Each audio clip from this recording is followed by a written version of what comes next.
Quando você fala de riscos pré-obra, o que está incluído nessa conta? Assim? Então, tudo que...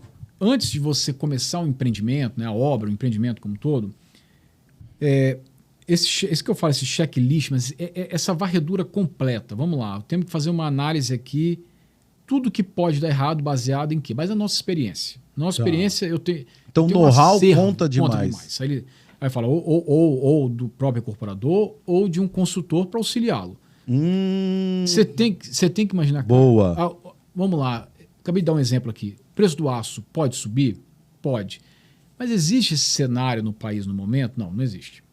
Ou se existe, muito remoto. Então, eu não vou despender tanta energia nisso, não. Agora, não, olha, está uma turbulência, começou guerra na Ucrânia, a coisa está... Olha, tem risco aí. Tem risco de aumento do preço do aço, do alumínio, que as esquadrias de alumínio pesam muito. Então, não é melhor a gente antecipar essa compra, mas não tem dinheiro. Então, quem dá metade, faz a metade. Você já deu uma amenizada. Isso dando um exemplo de uma parte operacional. Riscos financeiros, né, são basicamente taxas de juros. Né, que o incorporador trabalha com empréstimos para fazer a obra. Vamos pré-contratar alguma coisa, vamos tentar travar a taxa de juros, como é que a gente está lendo juros futuro, para tentar amenizar isso. Inadimplência de cliente. Olha, que filtro eu vou ter para meus clientes? Um filtro baixo, médio, alto? Olha, o cenário está ficando perigoso, não é melhor aumentar o filtro do cliente? Pô, mas se eu aumento muito o filtro do cliente de crédito, eu dificulto venda também. Será que eu vou ficar sem venda também? Não são decisões fáceis nem óbvias. Elas exigem bagagem, entendeu? Riscos de mercado. Bom, eu estou lançando aqui. Estou mapeando meus concorrentes. Será que ninguém vai lançar uma semana antes de mim? Então, vai lá e vai sugar essa demanda que eu estou aqui contando com ela? Pode ser que lance. Então, não é melhor fazer um trabalho de pré-venda? Já botar meu produto no mercado, ainda que não seja...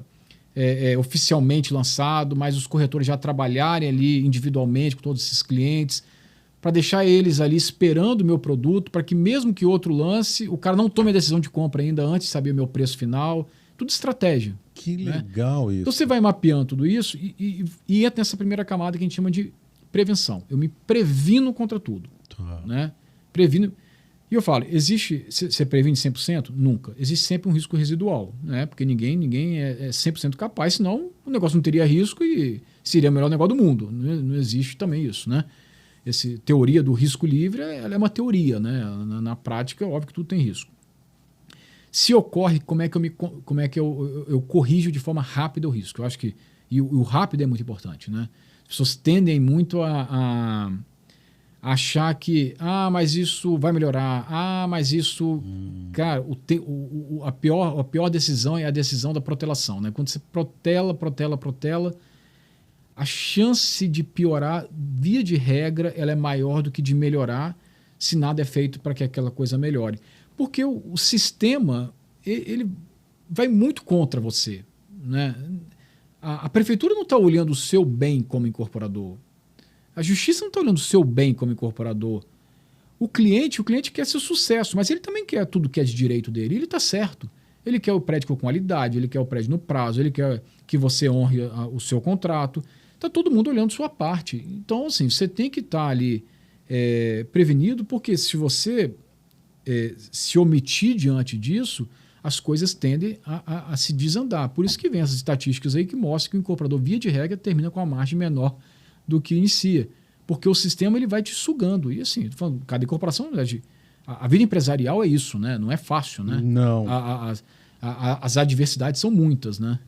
E em via de regra, o que muda quando o incorporador passa a ter uma gestão de riscos?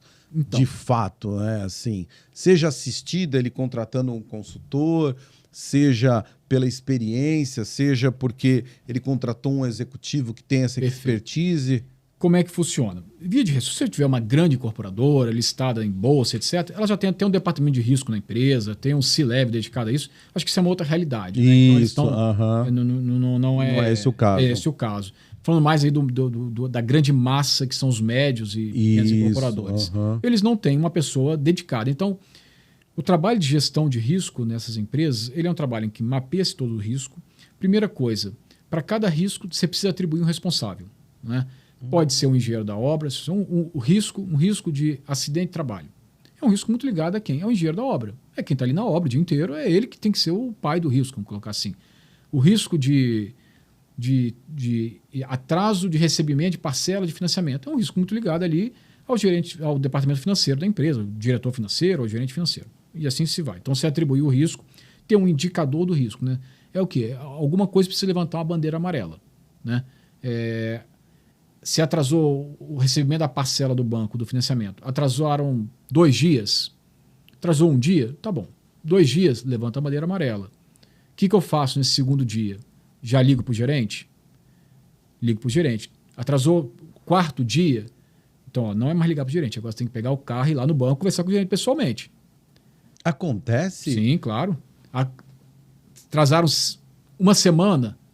Cara, então não é nem o gerente mais. Agora você tem que procurar o superintendente daquela regional do banco lá. Acontece, mas e normalmente, assim, por curiosidade, por que o banco não paga? O banco não paga, às vezes, por burocracia interna. Isso é muito comum. Entendeu? Ele gere diversos processos internos. Aí depende de medição de engenharia para liberar a parcela. E, às vezes, contratos de recursos públicos, né, que são somente os recursos aí do programa Minha Casa Minha Vida, etc. O governo federal também, às vezes, atrasa o repasse do recurso público. E acaba que o banco atrasa.